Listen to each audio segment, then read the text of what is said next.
Alrighty, everyone. Welcome to our third segment of Hora del Mate. My special guest today, not only are we family, she's my cousin, she's like my sister, Gabriela Carnovale. She's also a very renowned belly dancer. She'll tell you a little bit about her story and how she came to be with what she does in her craft, coming from Argentina. She's also spent some time in Canada. So, Gavita, go ahead and tell everybody about Gavita, by the way, is what I call her. Tell everyone about who you are and how you got to be where you are today. Awesome. Thank you, Abby, so much for the introduction and for having me today. It's always fun to share and to talk to you.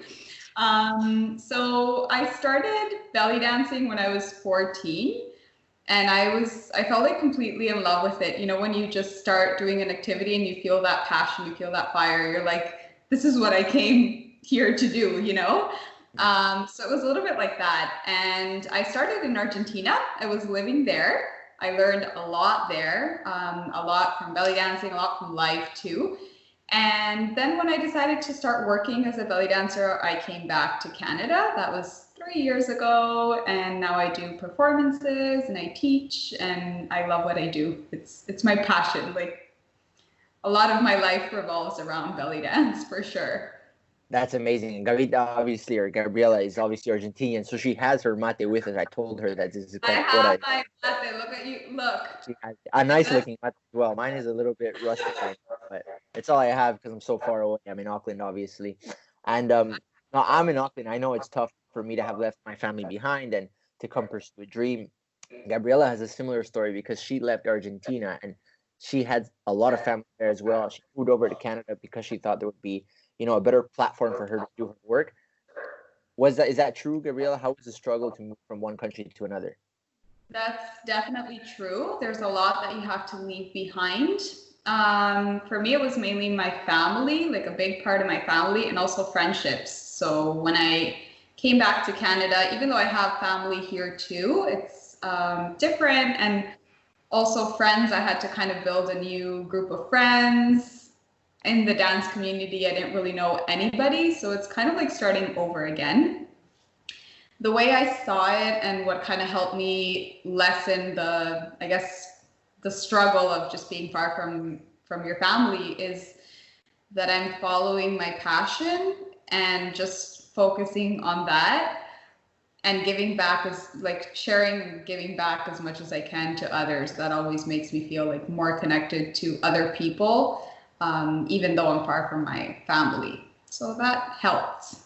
For That's sure. good. A good thing is definitely giving back because it's kind of a sense of engagement with your community and letting them know that they're helping you get through anything you're going through and helping you push your career a little bit further.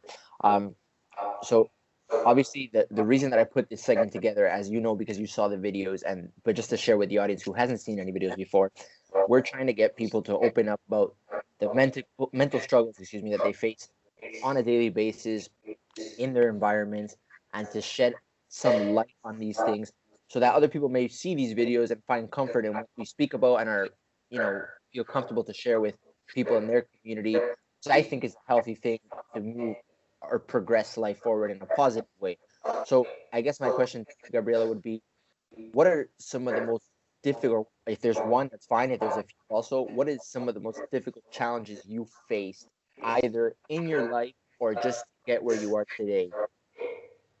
That's a good question, Adri. And I'm just going to comment first on what you said. I think it's very important to share. A lot of the times we see people kind of get to the final destination and we never know what happened in the middle and we feel so far from that. So I really love what you're doing. In my case, my biggest struggle has always been my own mind, like limiting beliefs in my mind that I had to just go through. So believing that I wasn't good enough or that I didn't look good enough or that my moves were never good enough, like just a lot of insecurities. I feel like that's always what I had to kind of go around to get over to the other side. And that's also a reason why I chose belly dance specifically.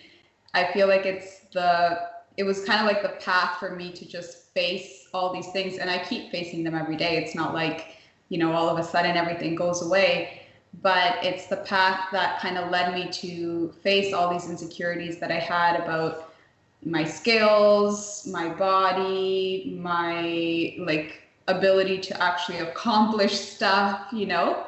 So that for me was the biggest part for sure, just my mind.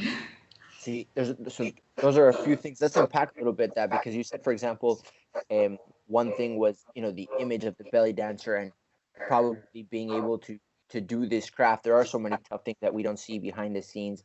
And sometimes I feel like even your biggest naysayers are those who love you, because sometimes that's just the way it is. And you have one path and people can't really see it the way you see it.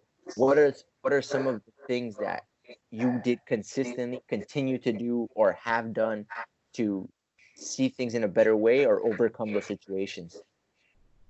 That's a good question. Definitely, in my case, I felt like I didn't have an example in my life clearly, so I had to go find that myself. So I started first like reading.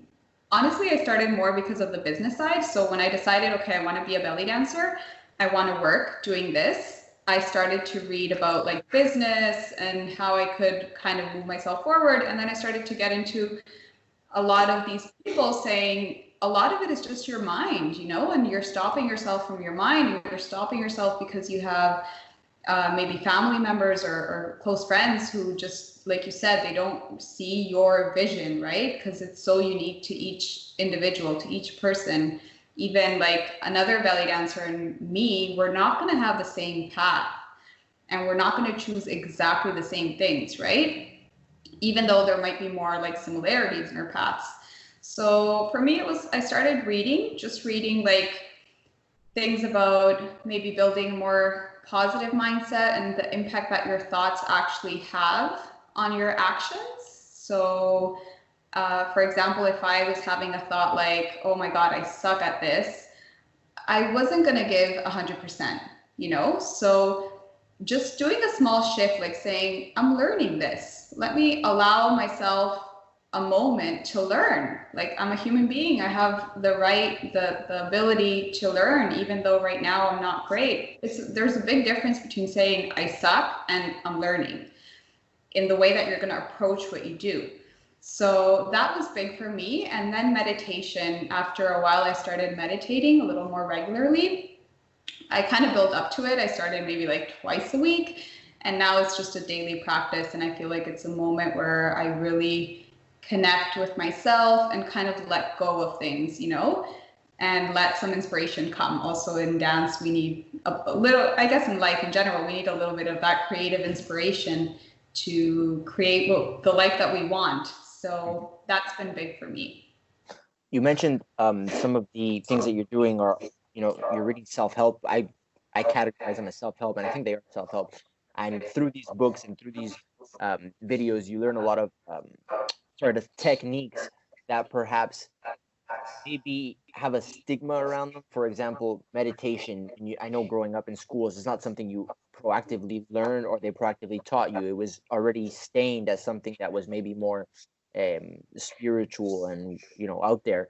But then when you get older and you start realizing that these are actual techniques that can take away all of the let's say the bullshit that you see in front of you in the city, because living in the city you have advertisements everywhere, you have social media running through your head, and sometimes you need some clarity, and these techniques help you get that clarity, especially if you're so far from nature.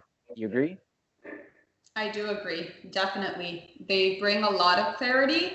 Nature, if you have access to nature, I think it's also a big source of like clarity and just stopping. And like you said, in cities and social media, we're like literally bombarded with so much information. And I think there's only so much the mind can process. And you really have to like filter out what is going to help you evolve and what is not. You can't just, absorb everything, because first of all, filter out, but also seek out what's going to be the most beneficial option for you.